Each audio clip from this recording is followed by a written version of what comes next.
Digital जमाना है साहब। आज ना किसी के पास टाइम है और ना ही पेशेंस। अगर थोड़ी सी किसी से ऊंची आवाज में बात कर ली तो अगले पल आपके साथ क्या हो जाएगा वो आपको भी नहीं पता। और ऐसा ही वाकया हुआ हिसार शहर के सिल्वर अपार्टमेंट में। गाड़ियों की सफाई ठीक से नहीं की गई, डांट पड़ी तो 6 गाड़ियां और 11 बाइक चलाकर लिया खौफनाक बदला। नमस्कार, मैं कमल लोहान और आप देख रहे हैं सीटीवी न्यूज।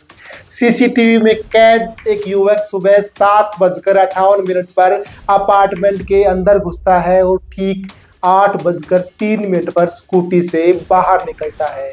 उसके ठीक बाद अपार्टमेंट के बेसमेंट में आग भड़क जाती है। सीआईए ने शक के आधार पर युवक की पहचान हिसार के सूर्यनगर निवासी विकास के रूप में की है। विकास पेशे से सिल्वर अपार्टमेंट में ही कार क्लीनिंग का काम करता है। आरोपी विकास रोजाना करीब 40 गाड़ियों की सफाई करता था, जिनमें से कई सिल्वर अपार्टमेंट के निवासियों की ही थी। हाल ही में उसकी शादी हुई थी, मगर कुछ समय से उसे शिकायतें मिल रही थी। गाड़ी ठीक से साफ न करने और समय पर न आने पर उसे डांट पड़ने लगी और यहीं से शुरू हुआ बदले का खेल। पुलिस के मुताबिक इसी रंजिश में विकास ने अपार्टमेंट के बेसमेंट में खड़ी गाड़ियों को 2 बार आग के हवाले कर दिया।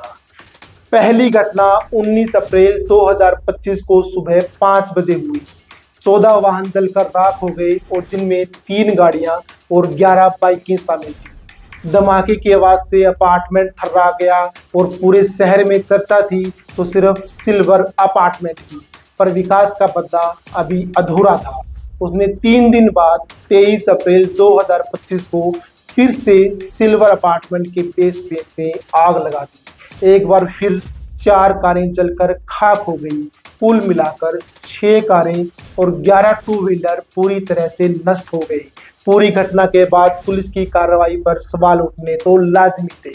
पहली घटना के बाद अगर जांच गंभीर होती तो शायद दूसरी घटना रोकी जा सकती थी। 19 अप्रैल के धमाके के बाद भी पुलिस ने केवल 1-2 सीसीटीवी खंगाले और खानापूर्ति करती रही। 25 फ्लैट वाले सिल्वर अपार्टमेंट में अब सिर्फ 18 में लोग रहते हैं। कई परिवार रिश्तेदारों के यहाँ चले गए। बिजली और पानी काट दिया गया है।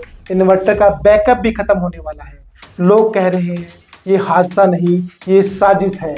अपार्टमेंट की महिलाओं ने बिल्डर कुणाल चौधरी पर भी गंभीर आरोप लगाए हैं। महिलाएं बोली, बिल्डर ने हाल ही में तीसरी चौथी मंजिल के फ्लैट बैचलर लड़कों को किराए पर दे रखे हैं। ये लड़के लिफ्ट खराब कर देते हैं, रात को अजनबी लड़कियों और लड़कों को बुलाते हैं। ये शरारत उनकी भी हो सकती है।